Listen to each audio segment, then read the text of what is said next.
Everyone, welcome to the show. I have new Donald Trump regrets to share with you, new Trump voters entering the find out phase of their journey.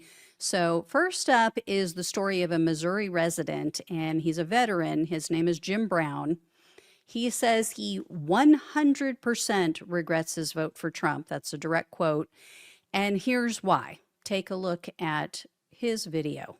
Brown, all alone, Come here. cares for the horses This is Donna's horse. he and his wife love dearly. Jim, a veteran, and Donna, a full-time healthcare worker, married about 8 years ago. Donna, an Irish citizen, came to the U.S. when she was just 11 years old, a legal resident alien or green card carrier, but not a U.S. citizen. It takes about 10, 15 years, and it's very expensive. All was well, Jim says, until July in Ireland for a family funeral. On the way back at customs in Chicago, Donna was arrested. More than 30 days now spent behind bars at a county jail in Kentucky. The U.S. government attempting to deport her. Turns out 10 years ago, Donna wrote a bad check, charging documents say for $25. She was a single mom. She paid it back and got probation. But Jim says the U.S. government is all of a sudden arguing that was a crime of moral turpitude. Now he spends countless hours on the phone trying to reach his wife, protest what he calls deplorable conditions in jail, and get her released. She's been in this country 47 years, is married with 5 kids and 5 grandkids, and you're telling me she's a flight risk.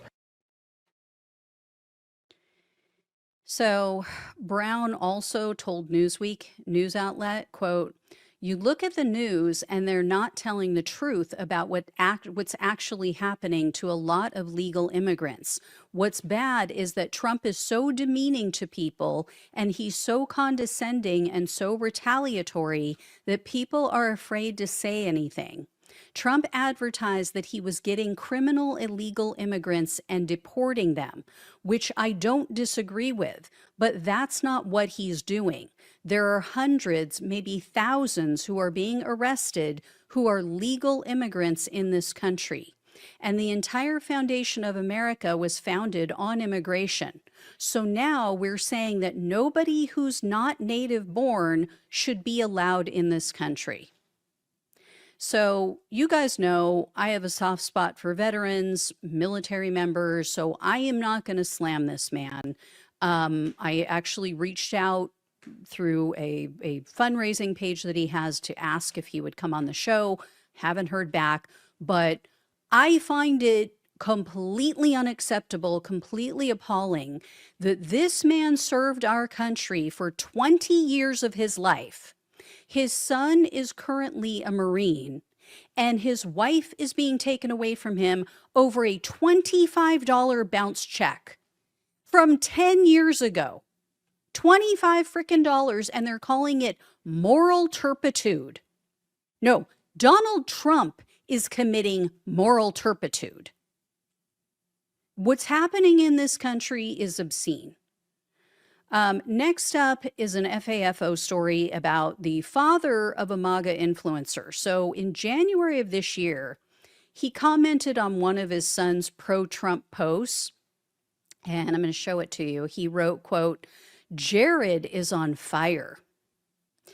Yeah, well, on August 7th of this year, he posted this: "I know the tariffs are real, because we just paid $80,000 just to clear a shipment from U.S. Customs." Yeah, sounds like his bank account is on fire. Next up, I have a Twitter post from someone who just cannot figure out what happened to Trump. They just don't get it. I mean, it's just so different. He wrote, quote, "He's lost the plot. He is lost.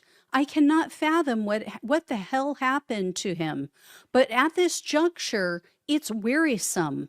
We deserve better than this." Yeah, it cracks me up. These people they don't realize this is who he's always been. They act like he used to be so great. Now he's just horrible all of a sudden. Next up is a video from the Focus Group podcast hosted by Sarah Longwell. So this is a swing voter that you're going to hear who went for Biden in 2020 and then Trump in 2024. And he's explaining why he doesn't trust Trump in regard to the Epstein case. So take a listen to Just love this. when Trump says, "Oh, I only met the guy once," but they have 50 different pictures of him with their arms around each other. I mean, it's like, come on, you got to be kidding me. I mean, that seems to be like the new thing. Oh, I only met the guy once for 20 minutes. Come on. Yeah, I don't buy that for 1 second. Yeah. This next Trump voter is also pissed off about the Epstein cover up. So they posted this very lengthy diatribe on Reddit. And they wrote, at least in part, I'm not going to read the whole thing to you, but in part they said, quote, "I defended Trump on everything. I was as diehard a MAGA person as you could be, right up until the Epstein shit. He campaigned on releasing the Epstein client list, and once he got into office, he buried that as best he could, just to come out and say that it was a Democrat hoax and for us to stop talking about and focusing on his victories. Really made me lose faith in him because at best he's covering up for the potential fallout that would shake the political establishment and nation. And at worst, he's directly implicated. This is the one thing he could have done to turn his own base against him, and he just did it. It just reeks of a cover-up." So this had to happen, you guys. I'm sorry for all of the good people who are being harmed by this vile regime, but MAGA, they had to be killed off by Trump, or the movement had to be killed off by Trump. And I'm not talking about making America great again. We all want America to be great. I'm talking about the vile aspects of it. It was never going to happen. It was never going to be killed off by Democrats. And the other issue that's harming Trump is his health. So there was a poll that came out the other day. I don't know if you guys saw this, but the vast majority of Americans, I think it was something like close to 75%, so included many of his own voters, they said if Trump's health continues to decline, he should resign. So like 3/4 of Americans say, yeah, if he gets worse, he needs to go. And someone posted this on Twitter, which is kind of related. So they posted that photo of Trump at I think it was outside of the White House, or it may have been at Mar-a-Lago, but anyway, where he looked like death warmed over.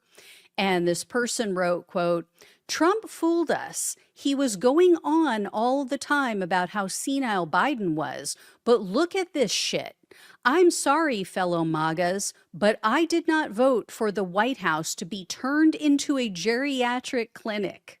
I cannot consider myself MAGA any longer." So little by little, his support is eroding.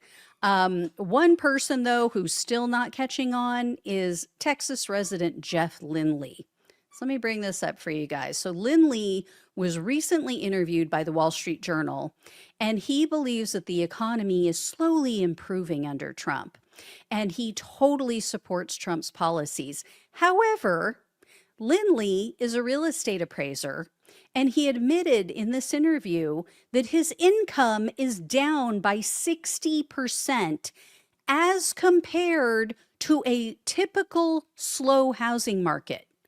So it's not down 60% compared to a booming housing market. It's down 60% compared to other shitty housing markets. That is bad. So yeah, it's doing great, guy. Hang in there. Keep the faith. It's getting so much better. Pretty soon, he'll be down to only 50% of what he would normally make in a bad market. These people.